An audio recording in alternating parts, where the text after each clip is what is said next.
Well, I have the good pleasure of being joined today by Bruce Klingner of the Heritage Foundation. He is the Senior Research Fellow for Northeast Asia. And Bruce, how are you today, sir? Very good. Thanks for having me. It's a pleasure to have you. And there's a lot of things going on right now along the Korean Peninsula with North Korea, South Korea, and talks of Nobel Peace Prizes and so forth. But I'm curious. Well, first, I want to have you explain a little bit to our audience about your background and experience in this region, and maybe a little bit about your areas of expertise. Sure. Yeah, I've been at the Heritage Foundation for a little over 11 years, and so I cover North and South Korea and Japan, and then in conjunction with others, look at China and the other countries. And before that, I was 20 years with the Central Intelligence Agency and the Defense Intelligence Agency, including as CIA's branch chief for Korea during the 93-94 crisis when we thought we were going to war, and then after that for 5 years as CIA's deputy division chief for Korean analysis. So I've been looking at Northeast Asia full-time for about 24 years now. So paint for our listeners. We were talking off air a moment ago. A lot of folks, we hear what's going on in North Korea. We follow the news maybe even closely, but paint a picture from someone that has a whole bunch of knowledge and experience dealing with this region. Just kind of paint the picture as to the severity of this issue, how tense it's been, and really where we've been geopolitically with the nation state of North Korea in recent years. Yeah, well, it's really been a fast-moving train, particularly the last couple years. And now we have this sort of, in a way, switching from seemingly on the brink of war to now seemingly on the brink of a major, diplomatic breakthrough. So it has been a confusing, exhilarating, fascinating, puzzling time for those of us who follow Northeast Asia. But to go back a little bit, since Kim Jong-un has been in power for 6 years or so, what he's done, up until this January, he's taken what I would describe as one page of the North Korean two-page playbook. What his father and his grandfather always did was they alternated on the one page threats, attacks, provocations, violations of the UN resolutions, occasionally with page two, which was a charm offensive. And the charm offensive, which with North Korea tends to be more offensive than charming, it was a way of trying to look like they're reasonable, look like they're trying to reach an agreement that, kind of undermine support for pressuring them or punishing them. But Kim, for the last 6 years, has only been doing page one. He's been doing this really rapid-fire missile launches, nuclear tests, far more than his father and grandfather combined. And what that's led to is a kind of an exponential increase in the North Korean threat. So right now we feel that they have 30, some think more, nuclear weapons. We think they have the ability today to hit South Korea and Japan with nuclear weapons on top of short and medium-range missiles. They've tested an H-bomb, which is 10 times or more greater in power than the bombs that the U.S. dropped in 1945. And so we don't know if they have the weapon itself finalized, but they're real close. The CIA director has said within a handful of months they'll have the ability to hit the entire continental U.S. with a nuclear weapon. And they've also successfully tested ICBM. So it's a real and very much growing threat. And in addition, North Korea's got a million-man army close to the border with South Korea. They've got biological and chemical weapons. So it is a very real military threat. So with all that being said, and I know it's a very fluid situation, and as you pointed out, it wasn't long ago that there were folks were ringing the battles of war as far as, we're going to nuke this and that and so forth with North Korea. But it appears, at least at the moment, we're moving towards some sort of a peaceful resolution. Now, obviously, we're a long way from that. But what do you attribute to attribute this movement towards at least talking? What do you attribute that to? Right. Well, as you point out, is even up through early January, there was a lot of talk of what was called a U.S. preventive attack. The U.S. always has had the strategy with any country of a retaliatory attack. You attack me, I'll attack you back, or a preemptive strike, which is if I have really good intel that I think you are about to attack me, particularly with nuclear weapons, I may attack first. But what the Trump administration sort of added was this preventive attack of, even if I don't think North Korea is about to attack, defining their ability to have ICBMs as intolerable and really as justification for attacking them before they complete that. Now, we live with a nuclear Russia, we live with a nuclear China, we don't like it, but we haven't unilaterally attacked those two countries. But the Trump administration was saying that North Korea was different. So there was the talk of, before they complete that capability, the U.S. may do an attack, whether small or large. And then really beginning with the annual New Year's Day speech by the North Korean leader, that set in place, dominoes falling, leading away from the talk of war to the talk of these summit meetings and perhaps a resolution. So it started with North Korea reaching out to the South. And South Korea was really, really nervous that North Korea would do something during the Olympics that were held in South Korea. So they were afraid of an attack or a provocation, something that would undermine this big event. And back in 1987, North Korea blew up a civilian airliner in part to try to undermine the 1988 Olympics in South Korea. So the South Korean president grabbed at this, yes, I want to have meetings. And that led to the summit meeting last Friday, which was obviously huge in pageantry and led to at least a joint statement, which those of us who have been following it for a long time are kind of cynical about, because much of what was in that declaration has been said before. So you'd mentioned that Trump's position is a nuclear North Korea is intolerable. And, of course, we have other powers around the world that have nuclear weapons, and you named some. What is it that makes North Korea different, or are they different, or how are they different in your estimation as someone that's kind of an expert in this area? Right. Well, the people both within and outside of the Trump administration who were advocating this attack were saying that, yes, we do live with a nuclear Russia and China, but North Korea is different for a couple reasons. And they would say, well, Kim Jong-un is crazy. He's not deterrable. And the response to that would be, okay, well, if you say that, if we were to attack him first, perhaps even with just a few, attacking a few targets, how would he respond?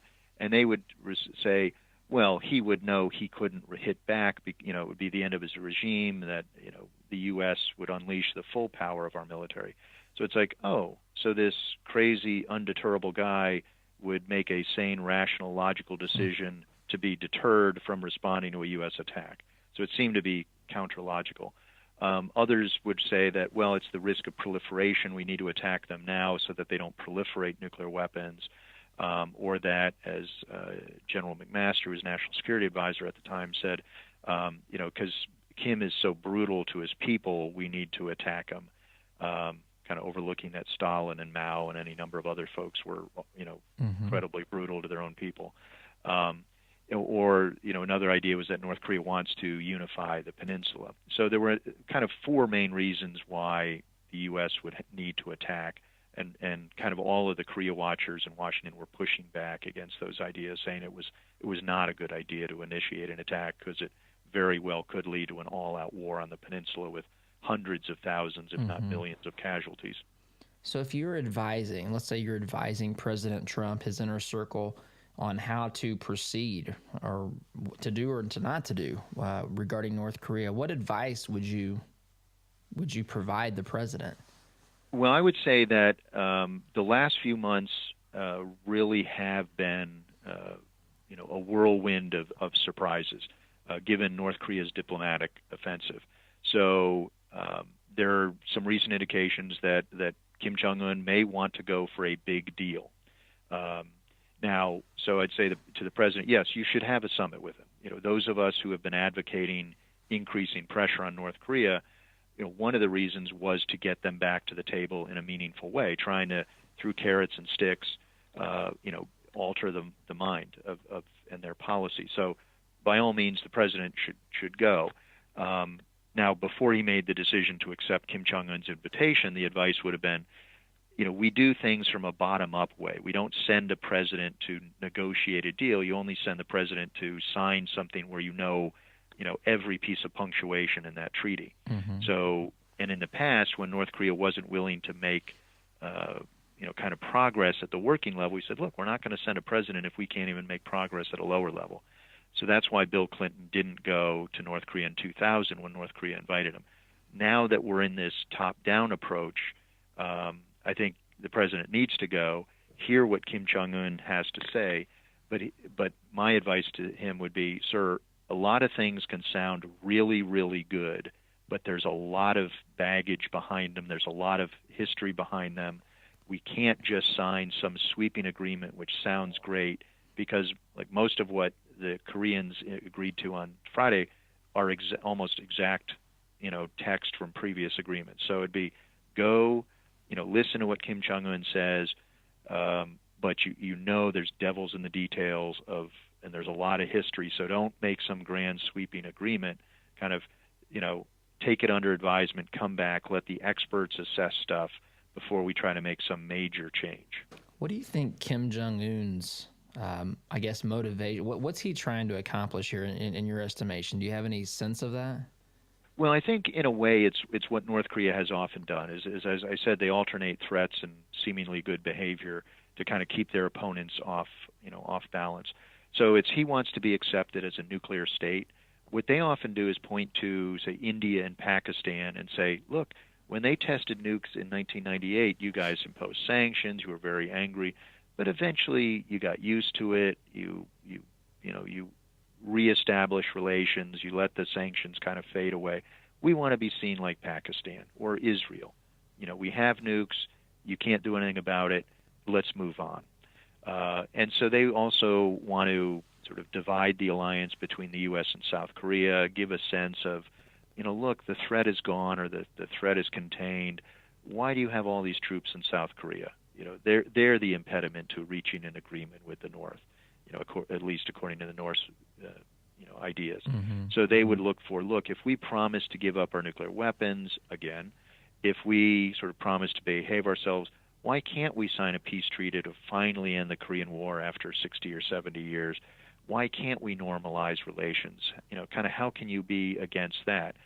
And it sounds palatable to people who haven't been following this for a long time and realize all of that has been tried before. Mm-hmm. So again, Trump should go. He should listen. He should, very kind of resolutely point out, look, you have to give up your nuclear weapons. You were required to under UN resolutions.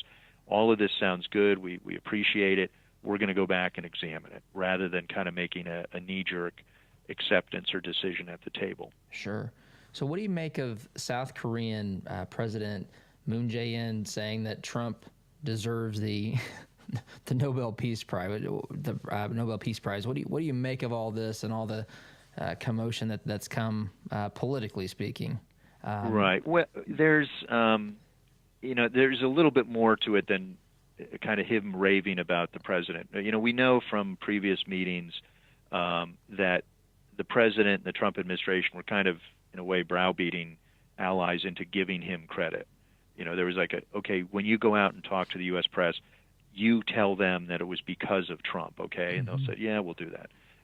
The president, even in a phone call to the South Korean president earlier, had said, will you give me credit for what just happened? So there's a bit of, I think, the South Korean, president kind of using flattery to make progress with President Trump. If you give him credit, then Trump is more likely to make a deal with North Korea. Mm-hmm. Also, the fuller context of that was that the widow of earlier South Korean President Kim Dae-jung, who got a Nobel Peace Prize for the first Inter-Korean Summit in 2000, was saying sort of like, oh, I think President Moon, I think you should get the Nobel Peace Prize. And Moon, kind of being self-deferential, was like, no, don't give it to me. Mm-hmm. Give it to someone else. Give it to Trump. And also he said sort of, give Trump the prize, we'll just take the peace. Sort of like, we'll take the improvement in relations and give Trump the shiny object. Yeah. So there's a little bit more to it than what on the surface might seem like the president, South Korean president, saying Trump has, made dramatic changes on the peninsula. Because there's a lot of things that sound really good, but so far nothing concrete has really changed. Sure. So then, that being said, and of course the showmanship, the gamesmanship, all the political posturing and so forth aside, do you credit some of the things that Trump has done regarding sanctions and just the way he's approached this as at least making this move in a direction, you know, the general direction that it's moving now? Does his, Yeah, I would say yes, but it's not the sole factor. In a way, kind of everyone's taking credit for the change from seeming war to seeming peace. Kind of the hawks will say it was the threats of war, it was the threats of attack that made North Korea so nervous that they're kind of capitulating and coming to the table from a position of weakness. The threats of war may have had a bigger impact on the South Korean president than the North Korean president, because the South Korean president was so nervous that he very eagerly accepted this diplomatic olive branch from North Korea. The doves will say, you finally are taking our advice. We've been saying for 10 years you should simply sit down and meet with them and good things can happen. The pythons, the people who advocated squeezing North Korea through sanctions, will say, look, it's only because the last 2 years you've finally taken our advice and done more pressure, although there's still many things the U.S. is pulling its punches on. Maximum pressure is not really maximum yet. So kind of on the U.S. side, the hawks, the doves, and the pythons will all claim victory. But also, there are other factors. It's also kind of a perfect storm. So you had replacing the conservative South Korean president with a progressive makes the South Koreans much more willing to accept seeming progress from the North. It also makes North Korea more likely to reach out to the South because it's a progressive instead of a conservative. And also the fact that North Korea says, look, through all of these nuclear and missile tests, we are now coming to you from a position of strength, a position of equality. Now we can deal with you. We couldn't deal with you before we proved that we had a nuclear, an ICBM that could hit you. So there are North Korean factors, there are South Korean factors, there are U.S. factors. There's sort of UN factors or international factors in that the UN resolutions were finally getting better after years of kind of incremental improvement. Complex issue for sure. So, Bruce, I appreciate it. I know we don't have any more time. I want to wrap up here, but Bruce, I appreciate it very much. Thanks for shedding some light on this incredibly complex issue that we're facing with North Korea. Well, glad to be a part of it, and it's going to be a very busy year. Either, things are going to collapse, and we're going to be talking about military issues again, or we're going to be going down a path which seems, either seems or is dramatic change from the past. Sure. Well, Bruce, I appreciate it very much. Bruce Klingler of the Heritage Foundation. That wraps it up for this segment. Going to have to stop and take a break. You're listening to the home of conservative, not bitter talk radio. Be back in just a minute.